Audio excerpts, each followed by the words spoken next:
Welcome. I'm Gordon Dove, Parish President, and on behalf of the Terrebonne Parish Consolidated Government, I want to thank everyone for coming here tonight. You know, we've been doing a series of the Centennial 200, the parade, and the time capsule. The ceremony downtown was a huge success. We had about 5,000 people come and go. It was really exciting to see that many people come and come to the event on Terrebonne's 200th anniversary.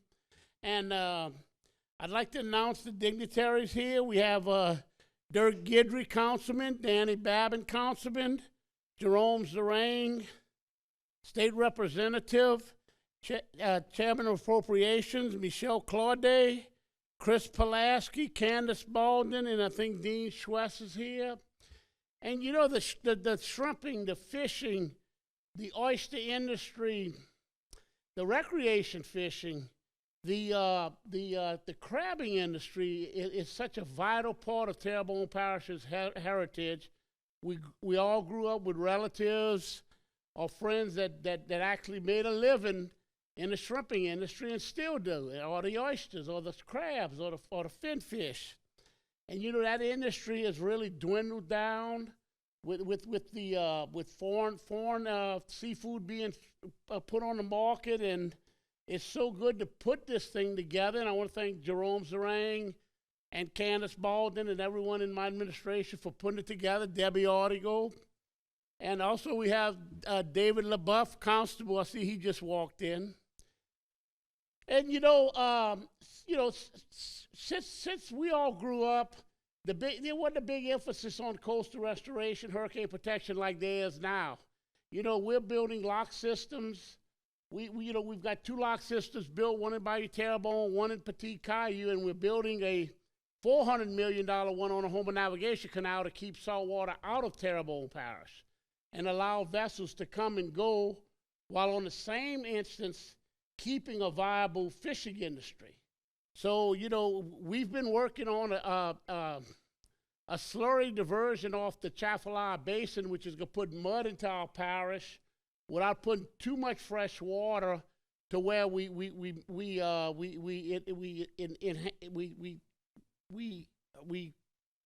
do anything to hurt the fishing industry. So I'm a firm believer in slurry pumping, which is actually off the Chaffalaya through a long sediment pipeline of putting sediments into Terrebonne Parish without adding a lot of fresh water. We have plenty of fresh water coming down the Homer Navigation Canal as we speak, and we will keep that going. And you know, the hurricane protection, as you know, in 2019 we had Hurricane Barry, which came in with 9.5 foot of water. We sustained. We had 5 hurricanes and actually 2 hurricanes and 3 tropical storms in 20, and we had Ida in 21. And yet our levee systems, our floodgates had all sustained, and we learned a lot from those, for especially Ida. So, you know, we've come a long way, but it's so vital to keep the heritage of Terrebonne Parish, which is the fishing industry, going. And, you know, I want to thank Jerome for putting this on tonight. And, you know, with that, I'm going to call up Jerome Zarang. Please give him a nice round of applause for putting it on, and he'll be administering the show. Thank you, Jerome. Thank you, Gordy. Appreciate all you're doing and putting this on. Have been great events, attended a few, and it's very informative. And I think it's good that we acknowledge what has happened and the significance of all these different industries and the roles that these important things have played in the formation of Terrebonne Parish. So I think it's a good opportunity to both meet and educate ourselves to what's going on. So again, as Gordy said, my name's Jerome Zarang. I'm State Representative for District 52. And some of you are probably asking, what the hell is a politician going to tell us about seafood? Well, in a previous life, and my first job actually here in Terrebonne Parish, my first job was working for LSU Sea Grant. And after my master's in fisheries biology from LSU, I started helping seafood processors, working with fishermen, working on different ways. My first job, we're talking about our new seafood agent is here tonight as well, and we'll introduce her. I think Julie will introduce her as well. But when I first started LSU Sea Grant, that's when TEDs were coming out, and you can imagine the interest. I see Kim. Where's Kim? Kim Chauvin. Oh, the interest that the shrimpers and others have had in terms of the significance and the impacts on the industry. So tonight, I'd just kind of like to go over some of the important aspects of the seafood industry and what it played and how it played an important role in Terrebonne Parish. And this is participatory. Let me get it back. So if there's questions, something you want to holler, shout out, please feel free. So, seafood industry in Terrebonne Parish has many significant and important, played a significant and important role. If you look at some of the historians that have put together a lot of the information, as Mr. Carl Brasso and Don Davis, if ever you get an opportunity to go hear those two guys, they do a great job on giving the background of Louisiana seafood, the whole, according to what happened across the state and all the impacts of the different industries and how it got started. But primarily, the seafood industry started with Native Americans here in Louisiana. And the first industry in seafood in Louisiana was primarily sardines. When the French came down and settled here in South Louisiana, sardines were primarily the species that were harvested. Although they had an affinity for oysters and loved oysters, it wasn't really the oysters that primarily started and initiated the seafood industry. It was, looking at salting, and that was the primary preservative for seafood back then, was salting sardines and getting sardines out. And despite the French, having that affinity for oysters, and it wasn't until the early 1800s where really the seafood industry got started. And they started selling shellfish as a secondary aspect apart from the sardines. And that started in the late 1700s. But throughout 1700s, New Orleans was a small, actually a poor city. And everybody thinks about New Orleans, and it was the driving force in terms of getting a lot of the economy going in South Louisiana and along the river. But the commercial industry in New Orleans didn't really get started as a public market primarily until the, utilizing canals and boats to get the seafood there.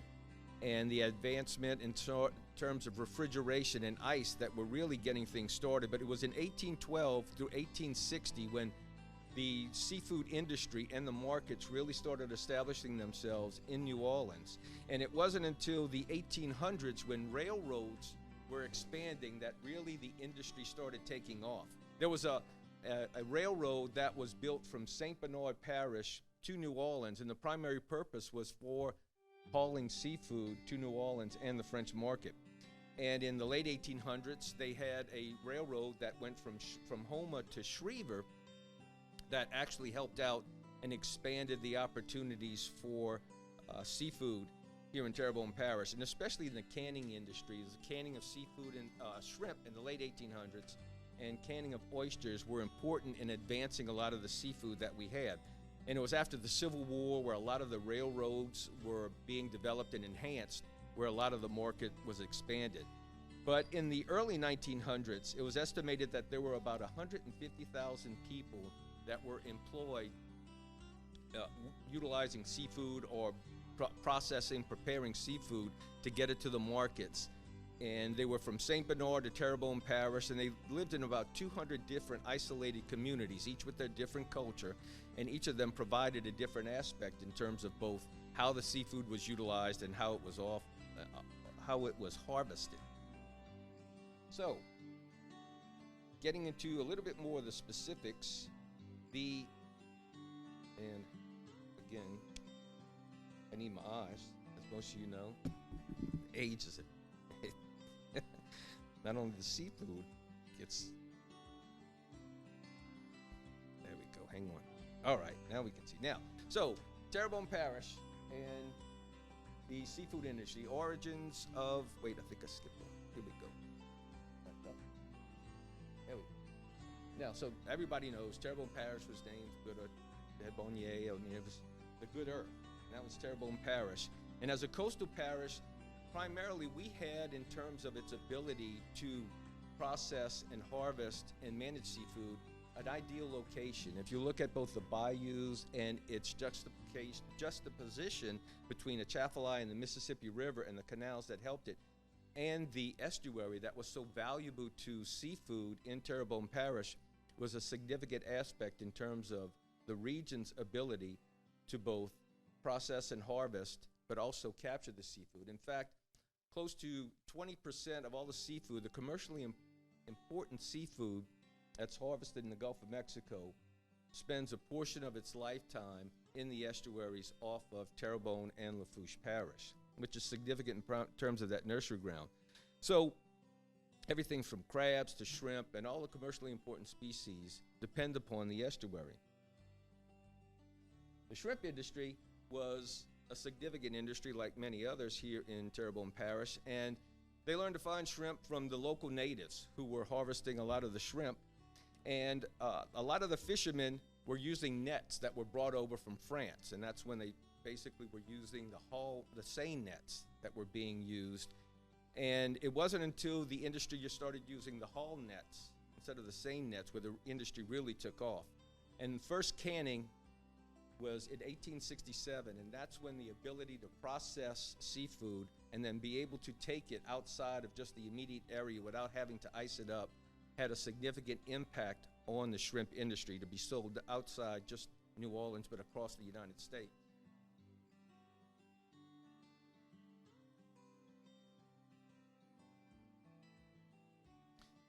So in looking at the methods that were used, again, primarily it was very labor intensive in having to haul the set nets and use the seines that were used. And most seining crews were anywhere from 6 to 8 people.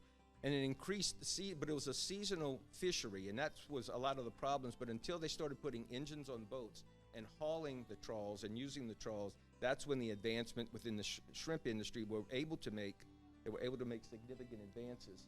And the haul seine, again, was the tool of choice for a lot of the fishermen and be able to capture, obviously, a lot more fish. And it was shrimp.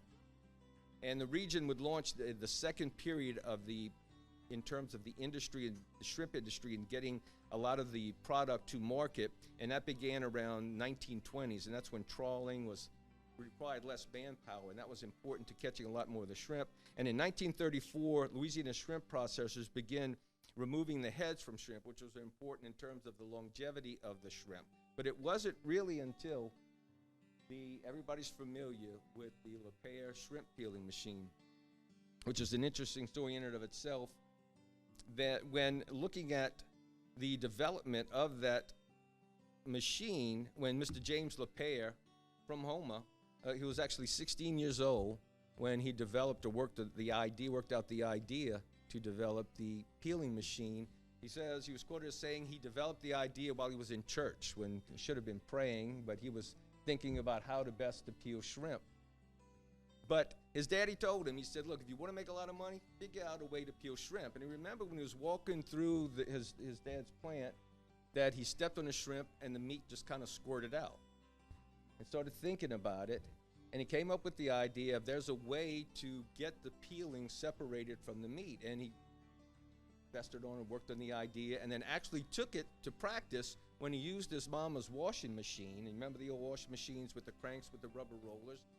And the theory and the concept actually is right. His mama wasn't too happy about him actually using a washing machine.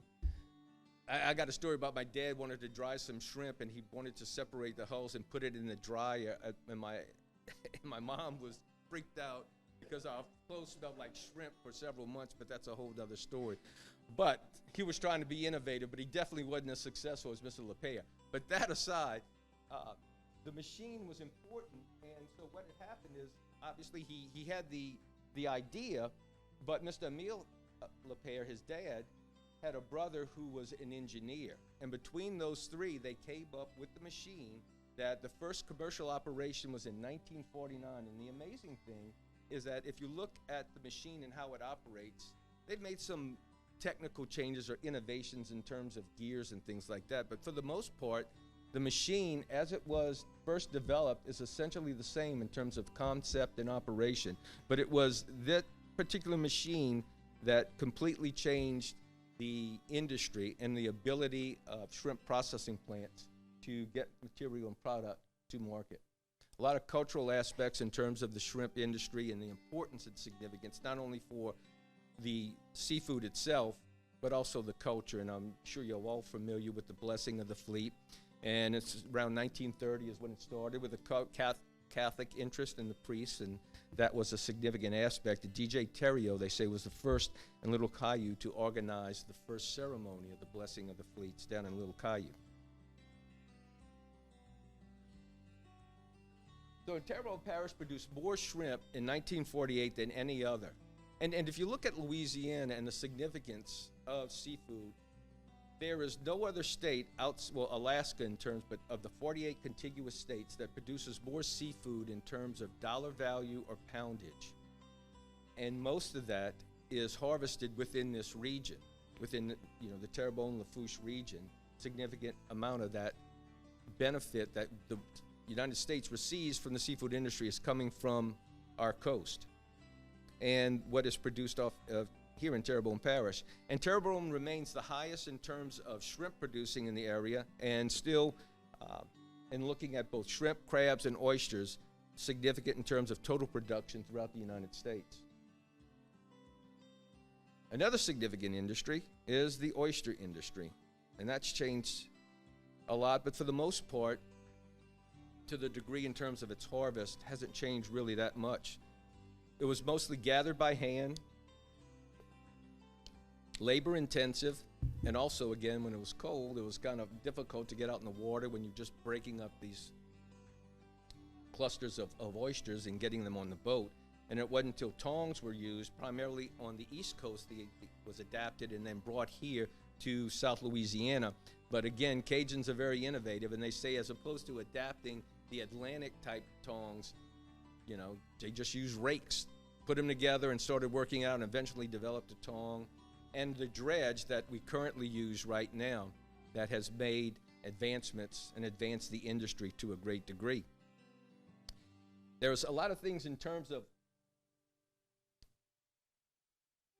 in the development of the oyster reefs, which is significant, in that the wildlife conservation law was first passed for oysters in 1857.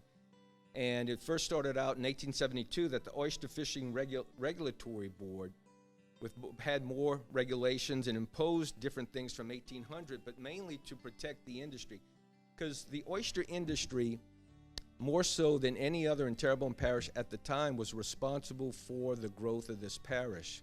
Sugarcane was important, there's no doubt, and I know in the agricultural day they talked about sugarcane and its significance, but in the 1800s, oysters, in terms of the number of people employed, but also product produced, surpassed sugarcane, which was the leading agricultural crop at the time.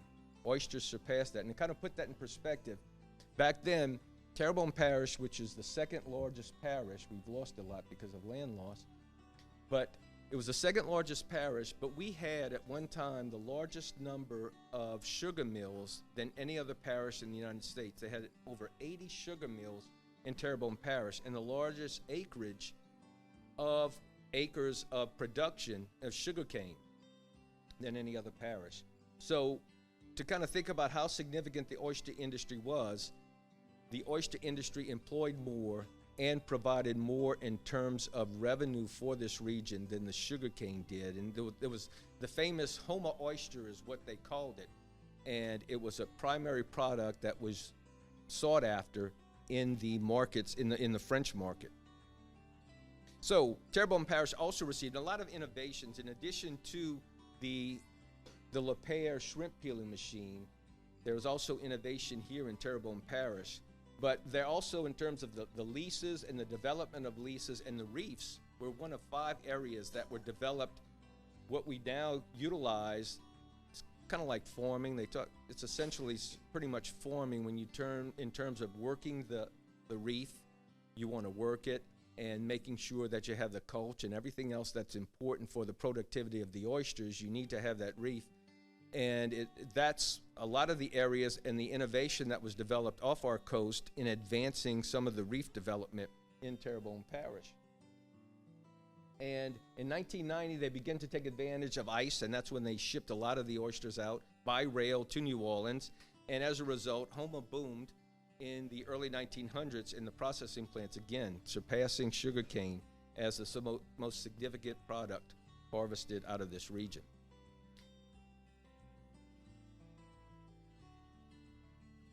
Another interesting aspect, before we go to crabbing, is talking about innovation in the industry, especially with the oyster industry. I know it was a significant loss to the oyster industry when Mike Voisin, who untimely passed away, but with him and Mr. Ernie developing their process in terms of the gold tag oysters, and they originally were working toward a way to address reduction of Vibrio and bacteria within the oyster through pasteurization. And when I was working at LSU, I had the pleasure of working with him and Dr. Kiljan and watching them as they developed this process. And the amazing thing after that was not only did it achieve the goal that they wanted to in reducing the pathogens within the oysters, but it was an amazing thing in terms of the pressure also, because when the pressure was applied to the oysters, the mussel would release from the shell. So it's essentially a way to shuck oysters without actually having to manual shuck the oysters, which is an amazing thing that was discovered while they were working on the process.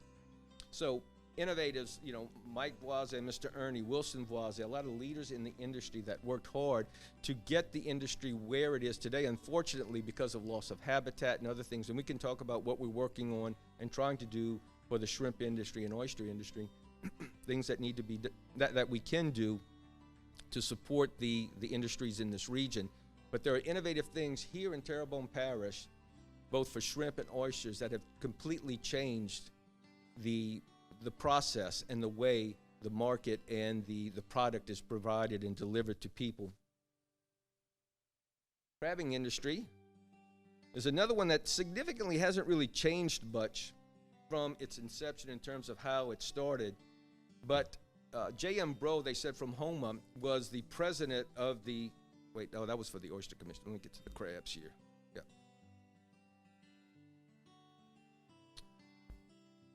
All right.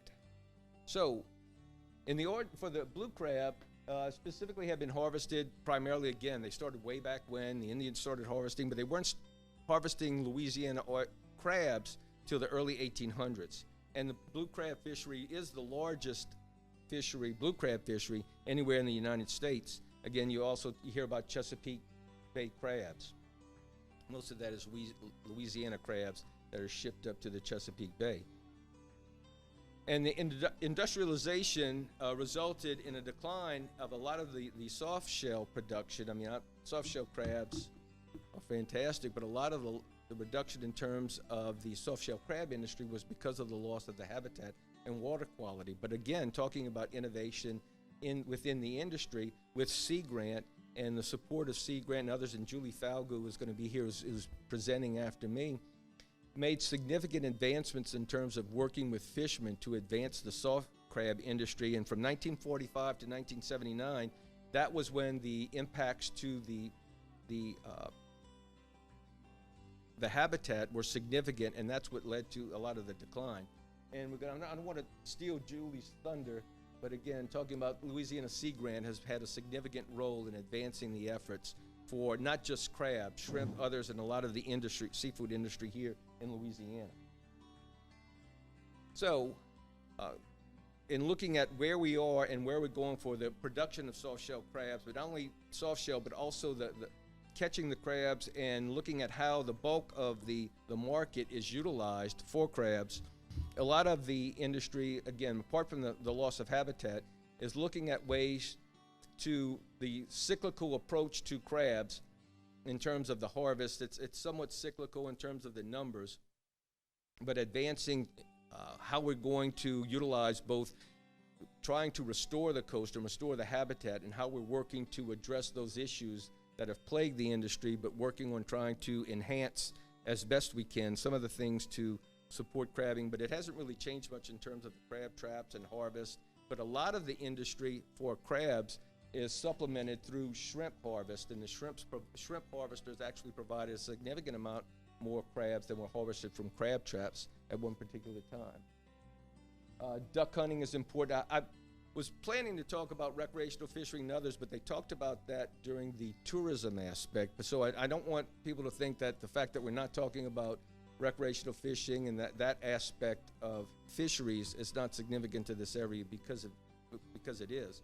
But duck hunting was a significant in terms of industry for Terrebonne Parish, but again, because of the loss of habitat, that has played a significant role in reduction of the numbers. Part of the problem in terms of the loss of habitat, you look at it, Lake Boudreaux and the basin and the area that was primarily a major hunting ground for Terrebonne Parish, Lake Barre and others that had a significant freshwater association and had a lot of the duck harvest, the duck numbers that came down are severely impacted because of the loss of coastal land loss and saltwater intrusion. And the fact of the matter is that we're working on advancing many efforts to restore and protect our coast. The reality is we'll never be able to get back to what we had. I think what we're working now is to desperately hang on to what we have. And we're looking at ways to restore and protect that critical habitat which is necessary for seafood. If you look at what an estuary is where freshwater and saltwater meet. And that is the nursery ground and the habitat that is necessary for sustaining the seafood industry and making sure that we'll have this resource for years to come. So with that, I wanted to touch on, we can talk after in terms of what we're planning to do for the industry and trying to assist the shrimping industry. And Gordy mentioned it. We're having significant impacts from imports. The price of shrimp, for the most part, really hasn't changed in terms of what they were getting way back in the early 80s. If you look at what the shrimpers were getting per pound, anywhere from $1, $1.50 per pound at the plant, it hasn't really changed that much. The problem is for every species that we harvest or you can harvest commercially, there is an alternative somewhere, some global alternative that is competing with our fishery. And that is the biggest problem for the shrimp industry here in Terrebonne, not just Terrebonne Parish, in Louisiana and in the Gulf, is the competition because of imports. There should be a significant amount more testing because of the product that's coming in is not as, the quality obviously isn't as good as what we have in Louisiana, but we have a significant problem in terms of the imports and the amount of imports and the price that they're getting for those imports and the competition it provides to our shrimping industry, but also the quality of those is definitely not as much, and we need to do a better job as a nation to making sure that the imports, either through tariffs or testing, is going to be significant enough to make sure that we can support the industry down in here. And those are some of the things that we're looking at in terms of also trying to get and incentivize people to buy local and provide opportunities for fishermen to sell their products where they can get a higher price from selling it to local, not just to the processing plants as well. And there are some things that are going on in the legislature that we're looking at to try to incentivize that as well. And we can touch on that more if you'd like as we go on to the presentation. But with that, I'd like to introduce Julie, if you will, and Julie with LSU Sea Grant, who'll come and talk a little bit more about the Louisiana seafood industry.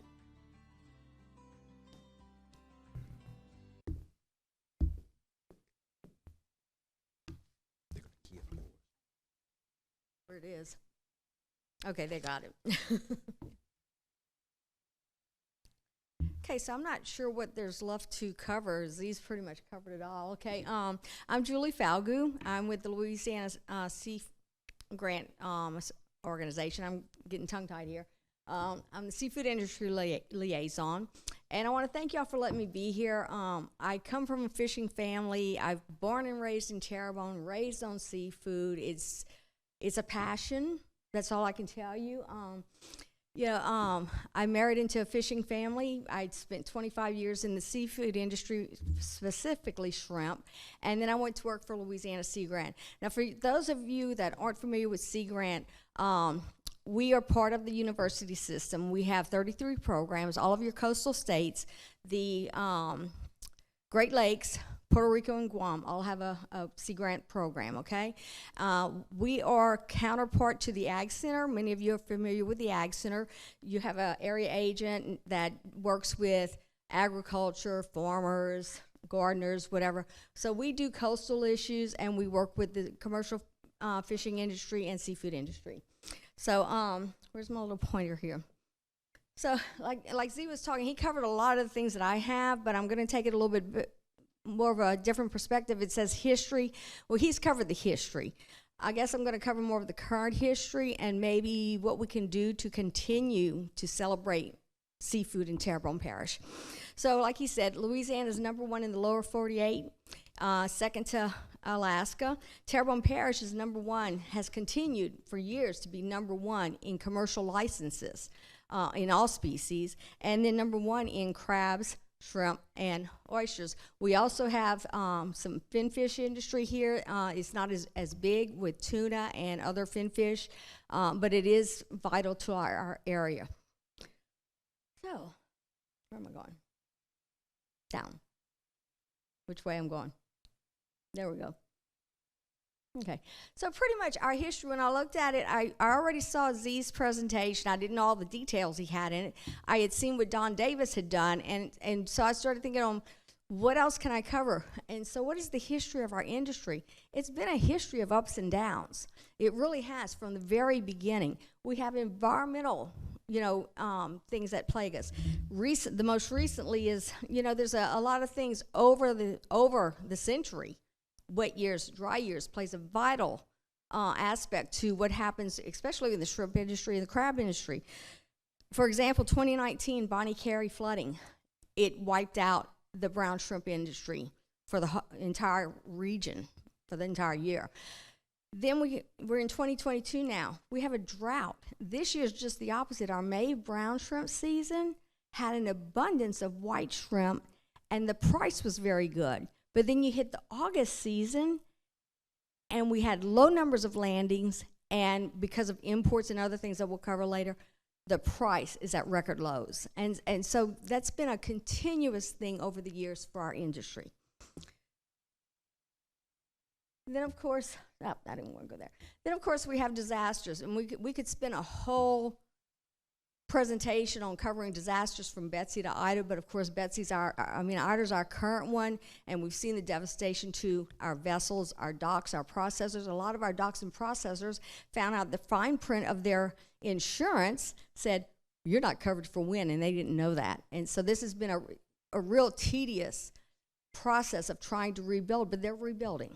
And in every one of these disasters, we lose some people, but then we gain momentum, and we gain people that have the integrity and the will just to move forward, and because it's in their heart to continue in these industries.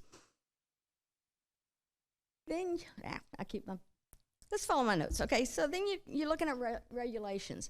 So primarily our fisheries is governed by NOAA, Department of Wildlife and Fisheries, FDA, which is Louisiana Department of Hospitals, and Department of Ag. One of the things to note is that the shrimp industry has the most gear regulations of any industry.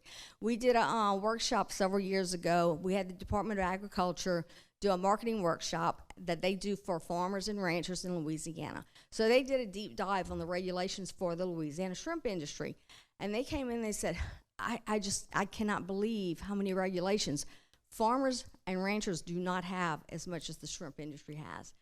The other side is the oyster industry has the most health regulations because of Vibrio and the possibility that someone could get sick or die eating raw oysters. Then you've got the economy and imports work together. Right now, the shrimp industry, what we're dealing with imports, we're set this year in the United States to import, by the end of December, 2 billion pounds of shrimp from foreign countries.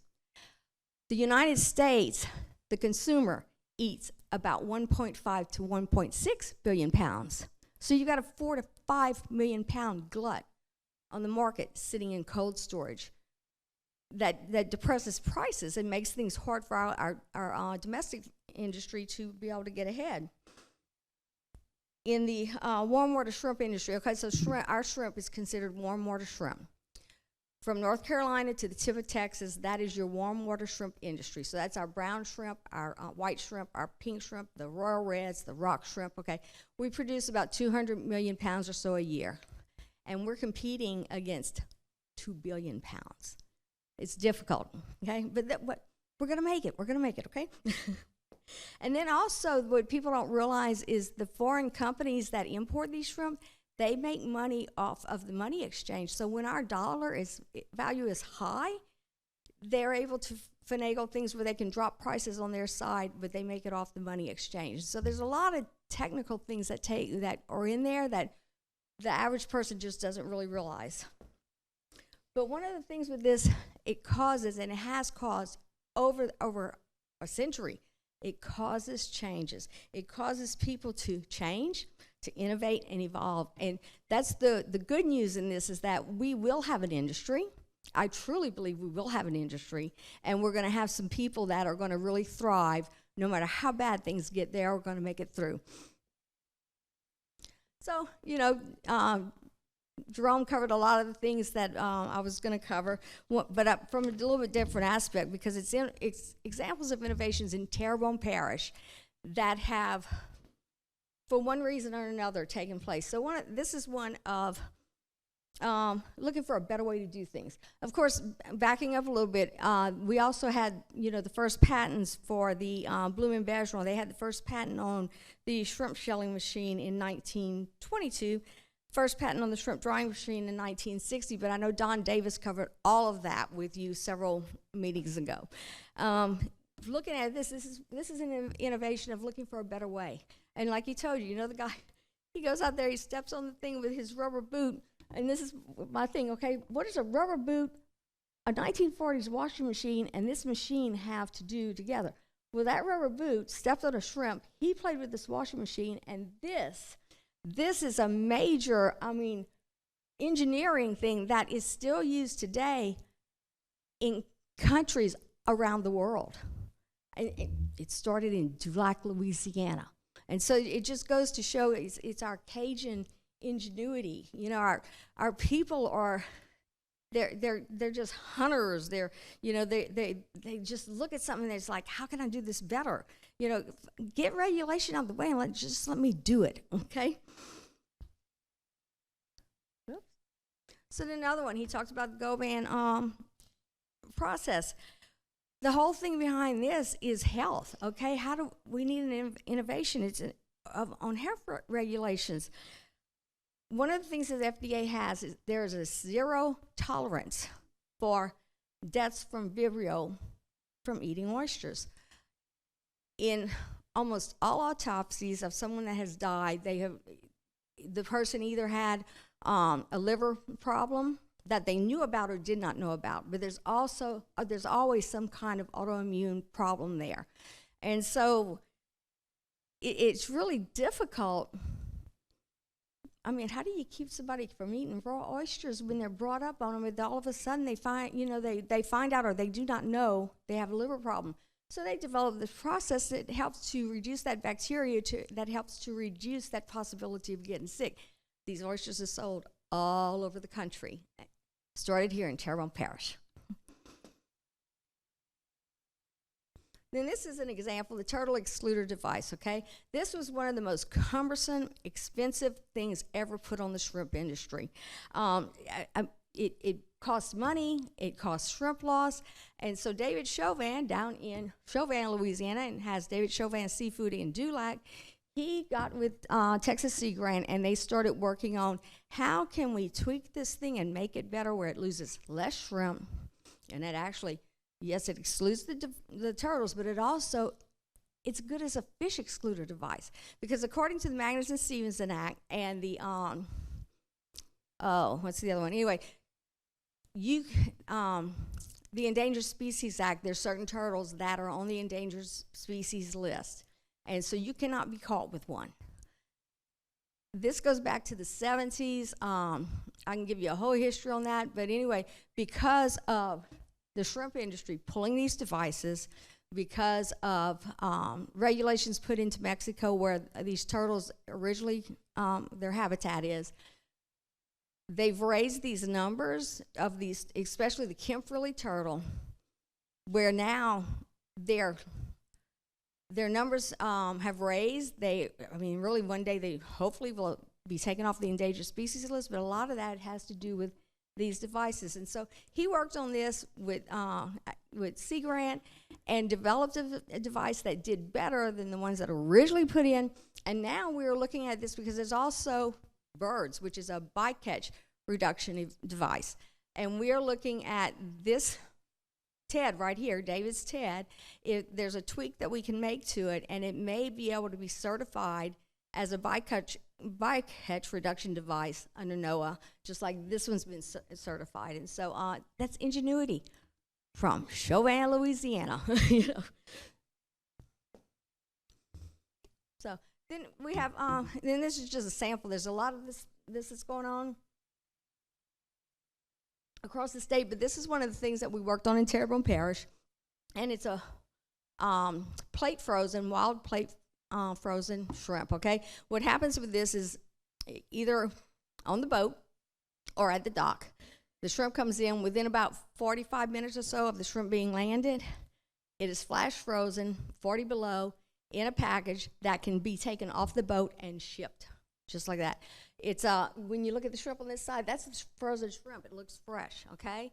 It's a shatter pack that most of them do 20-pound boxes, but some do different sizes.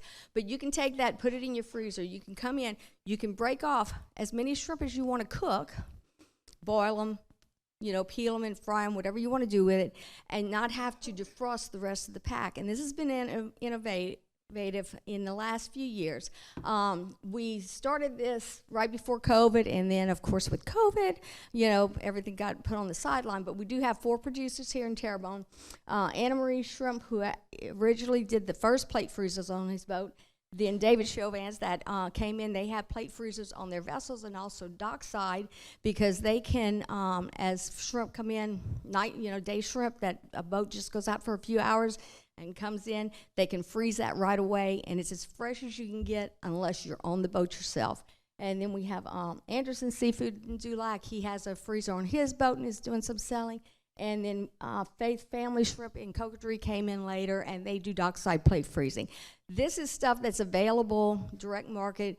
It's available for consumers, We have a website where you can get in touch with them, and they also do a lot, especially David Chauvins, they do a lot of restaurants and shipping and different things. And so that's something new and innovative on how do we do a better product and get it out to the consumers and people that want to have a really good product. Then, of course, Z talked about the Maryland blue crabs. Our number ones, most people don't know this, our number 1 males that we love so much, the majority of those go to Maryland, and they are sold at a really high price as a number 1 Maryland blue crab. And so, like Z said, there hasn't been a lot of innovation in that industry, but this is what, it's just, okay, well, let's sell it to somebody that really wants to pay a high price for it, and let's make some money off of it. Okay. So one of the things is, how can we continue to support and celebrate our Terrebonne Parish seafood industry? One of the things is as a consumer, as a citizen, is, buying local or domestic product that's wild caught, harvested in the United States of America. One of the things that's been done, there's been labeling laws that have been put in. So I have a picture, this box here, if you look at the front of it, it's got product USA, it's very plain marked. On the back, he's got all this nutrition facts and all too, okay? But if you look at this to the left, it says farmed, and then it says product of Vietnam.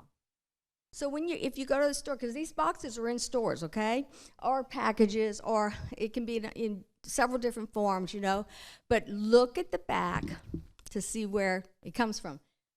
Whoops, I hit my button. This one down here, it's right on the front, but it's so small. Bernard's brand crawfish. Doesn't that sound Cajun? Real small down there, it says product of China. Yeah. And so that's, some of the things that as consumers, we need to be watching. What are we eating? In addition to this, I didn't do a slide on it, but we have a labeling law in Louisiana for crawfish and shrimp for restaurant menus.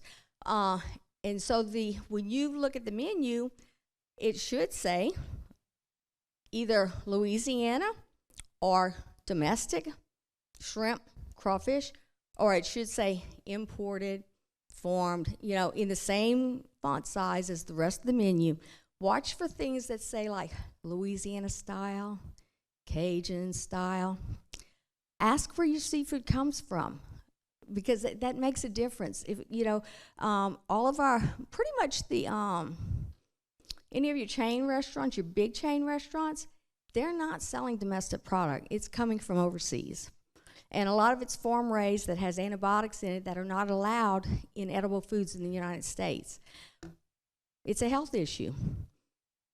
And so, as a consumer, if you want to continue to have an industry here and celebrate our industry and support the people in the industry, ask where your seafood comes from, because it makes a difference.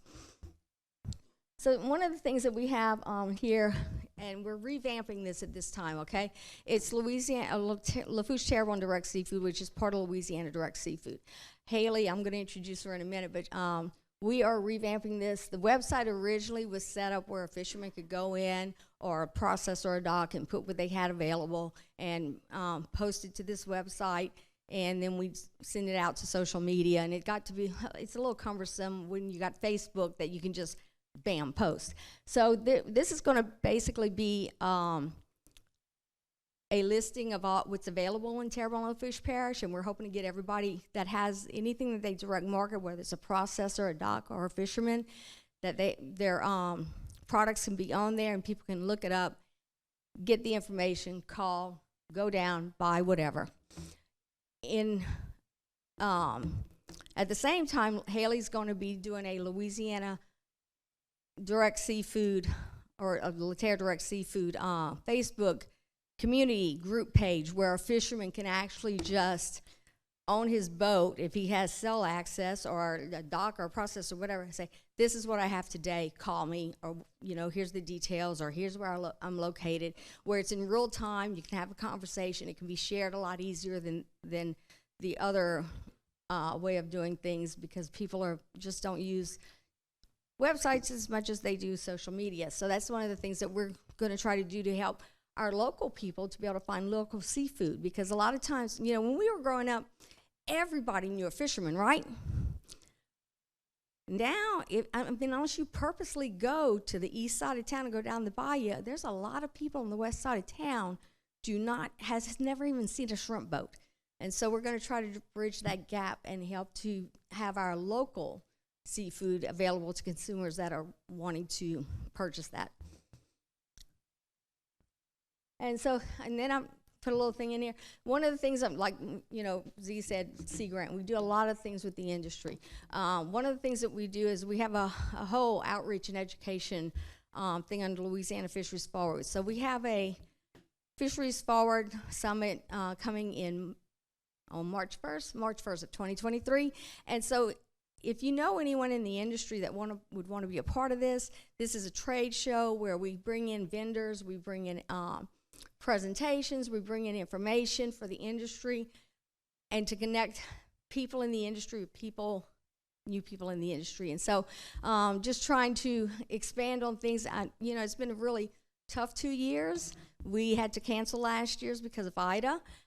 So if you know anyone that's interested in participating, it's open to everyone, whether you're, you have a new engine for a crab boat, or you're a processor, whoever. We're open to everyone. So we just want to invite people to participate in that. And so the one thing is that, our industry, we're going to continue. We're going to always have an industry, and it's going to always change. It's going to always innovate, and it's going to always evolve, and we hope that you're going to come along with it. So I want to thank you. This is my information, and then I want to introduce you to Haley.